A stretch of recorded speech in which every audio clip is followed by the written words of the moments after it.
Eastern Illinois head coach Chris Wilkerson. Back-to-back wins for the Panthers. The first time that it happened for a while for the team, and a home win last week. Beat Northwestern State in that OVC Southland non-conference scheduling alliance. They're going to be back home. They're going to play Lindenwood.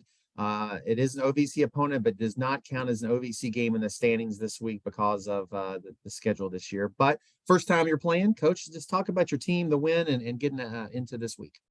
Yeah, thanks for having us, Kyle. It was, certainly an interesting day to say the least. It was nice to end the game with a positive result, and super happy for the staff and the players.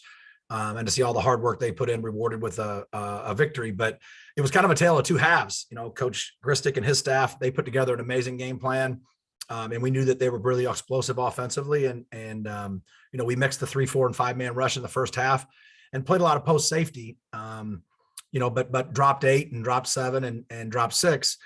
Offensively, again, Coach Davis and the staff offensively put together a great half, and we finished every single drive except for one.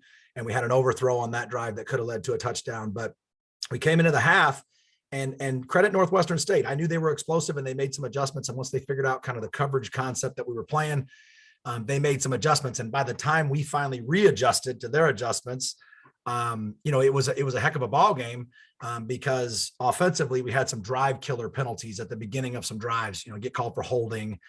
You convert on a third down, but you get called for OPI. And now all of a sudden you're backed up to 3rd and 15 where you don't convert. We had the one turnover in the second half. And so, hey, we held on and we did what we had to do to get the victory. So always a sign of a good football team when you don't play your best football and you still end up on the positive side of the score. So super excited again. The quarterbacks both continue to be productive. Our tight ends did a phenomenal job blocking on the perimeter, as well as our wide receivers. The offensive line hat on a hat mentality. On defense, our pass rush really picked up. So that helped us a lot. 4 sacks, first time all season for that. Linebackers continue to be very consistent. And the secondary, again, they had their hands full, but did a phenomenal job. A guy like Nick Coates doesn't get a lot of publicity, but he's a kid that was extremely active for us and played almost every single down with some busted ribs and is real active in our special teams too. So excited about the effort and the victory and certainly back-to-back at home, and really excited about the opportunity to play at home again this week against a very, very good Lindenwood football team. I'm gonna let Dan ask just a sec. I want to ask you one thing, and does it matter? Would it matter when the perception of when your points came? If you had spread those 35 points out, some of the fourth quarter, do people look? It's a win, but would people look at it differently? I don't know how people are going to look at it, but for me, the name of the game is to have one more point than your opponent at the end of the game. And so, however you do that, whether they come in bunches early or come in bunches late, or whether they're spread out throughout the entire course of the game.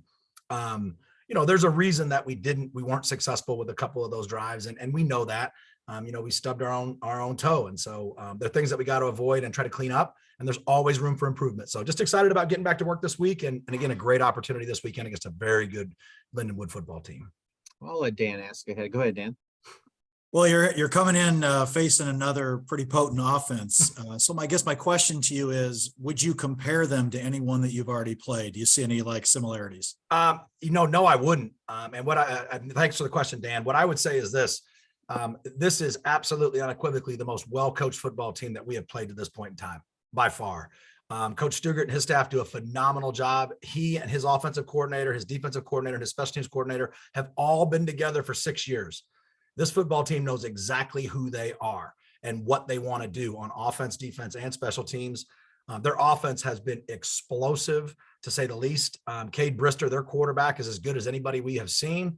He counted for 7 touchdowns last week, makes plays with his arm, has an amazing grasp of their system, gets the ball out of his hand. He's accurate on time. And then to compound matters, he's a heck of a ball carrier with the ball in his hands. I mean, he's big, he's elusive, he's physical. And he's got, a couple of great receivers on the perimeter, and Smith and Rose. Their tight end is phenomenal.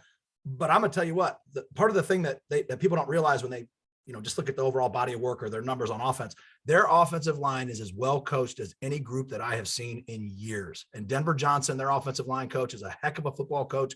I have known Coach Johnson since he was the head coach at Murray State, Illinois State, Missouri Southern State. He has coached at the highest level. He is a heck of a human being and a very, very, very good football coach. And so they have a winning culture. they've played in 3 different leagues over the last 4 years in this transition. They've got a lot of players that have been in their system. And like I said, they're very firm in their identity. So, it's going to be a heck of a challenge for us this week, but we're looking forward to it. I assume that this is going to bloom into a very nice rivalry based on the proximity of Charleston and St. Louis. And so we're excited about the challenge, but no, it's going to be a very, very good football team coming here. My next question is, any shuffling in the offensive line this week? I know you had the injury at the end of the game last week. Yeah, there will be, so we've got some guys banged up, as everybody does. And so there will be some others that their number will be called. And, we'll work through that this week and see who produces the most during practice. But there will be some opportunity for some players. And there has been, during the course of this season, some opportunity for some guys. We had an injury at the receiver position and another man had to step up. We had an injury on the offensive line. Another guy's going to step up. We've been banged up in the secondary, especially at the safety position, and guys have stepped up. So the whole idea is just a next man up mentality, and whoever it is, they know that they're going to be as prepared as they can be. And all they can do is control their attitude, their approach, and their response, and give us the best effort that they can do. And then our coach's job is to try to play to the strengths of those individuals' skill set and do what they can do best to put them in a position to be successful. So we've got some guys, again, Ira Armstead's a guy that has started to play more and more for us on special teams. And those of you that watched the film last week saw him play quite a few snaps in the secondary in specific roles, and he will continue to expand his role as we go forward. So a lot of opportunities for players as the season goes on, and I'm looking forward to watching those guys step up. I got one more for you, and you may have already touched upon this with Nick Coates, but is there somebody you feel like, boy, this is a guy who's doing his job and people don't necessarily notice because statistics don't reflect it? Is there somebody who jumps out at you? Yeah. Nick would be one of those guys, again, statistically and just from a, flashy stats, guys get interceptions in the secondary, or, ET has been a guy that has led our team in interceptions and been in the top 10 in the country in interceptions. Some of the defensive linemen with splash stats, certainly the sacks and the forced fumbles and the tackles for loss.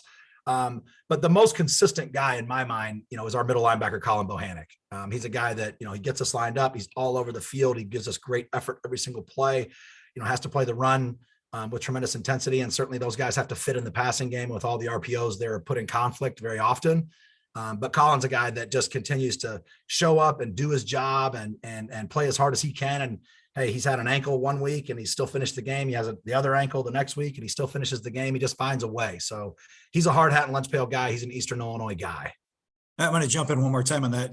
I think a lot of people look at, his stats are down, he's not having as good a year. But as you and I have talked about, defense is so much more than just stats. There's so many things to factor in. Oh, there's no question. And again, if your safeties are your leading tacklers, well, that's not usually going to be a good thing. Even though they have a lot of statistics, that means that the ball's getting up into the second and third level very often. So it's been pretty balanced. Coach Christic and the staff have done a good job. We've limited the running game and certainly have improved in that area of our defense in terms of run defense. I know we'd like to give up a fewer amount of passing yards, but the name of the game is, again, to have, one more point than our opponent. And the guys are continuing to improve, and we still have work to do, but we are excited about the opportunity to continue to improve again this week and through the remainder of the season. Thanks again. No, thank you, Dan. Coach, you talked about their quarterback and some things that they scored 52 points in a road non-conference win. Can you maybe speak a little bit more to that and what you've seen offensively from them with the other weapons they have too, with some of the receivers that Brister can throw to? Yeah, they again, like I said, they know exactly who they are, and they are very effective, whether it's the RPO game, and they know who they want to put in conflict and how they want to put them in conflict, whether it's their 2-minute or 4-minute offenses. It's very apparent. They've got a pretty good list, and the kids know exactly how to execute it. And depending on how you want to play the coverage, the quarterback knows exactly how to read it and which side of the field to throw the football to. And then the guys, even in the backfield, the first play of the game, they rip off a 70+ yard run to start the day off. And it was a track meet like no other. They had almost 650 yards of total offense that day. And the quarterback, like I said, had put together a performance as good as any quarterback I have seen at any level in 28 years. And so, again, I think it all starts up front. They do a phenomenal job getting a body on a body. Very, very, very rarely do they cut somebody loose, whether it's in pass protection or whether it is in the run game. And they will run some 5-man pass protection where they free release the back. And they do a phenomenal job reading that concept. And even if you have an unblocked hat, because there's one more than they can block, the quarterback does a good job making that guy miss, and then he's out against man coverage and making plays with his feet. So it was an explosive, well-oiled machine last Saturday. And so I know that we've got our hands full this Saturday. You played obviously at EIU and then coached a lower level. What's the difference in a team that's making a transition between a Division II or Division III and an FCS that maybe you have to wade through to get better? Sure. I think the biggest challenge for them will just be adding the depth. That's the only thing. They've got guys. And again, like I said, they've got a winning culture and they've got an amazing coaching staff. So I think, as they continue to recruit and just add more depth, it's only going to make them more difficult to deal with. But they're a very good, well-coached, talented football team right this minute. And so we know that we have our hands full here, and we are looking forward to the opportunity, to play this Saturday. And with homecoming coming up and being here and being back, I'm super excited just about the opportunity to hopefully get some people in the stands and some people come back and re-engage with the program and trying to put our best foot forward this Saturday. Dan, you got anything else? No, I'm good. Thank you both. Right. Well, Coach, thanks for your time. Best of luck this week, and we'll talk to you again in 2 weeks. Thanks so much, Kyle. Go Panthers.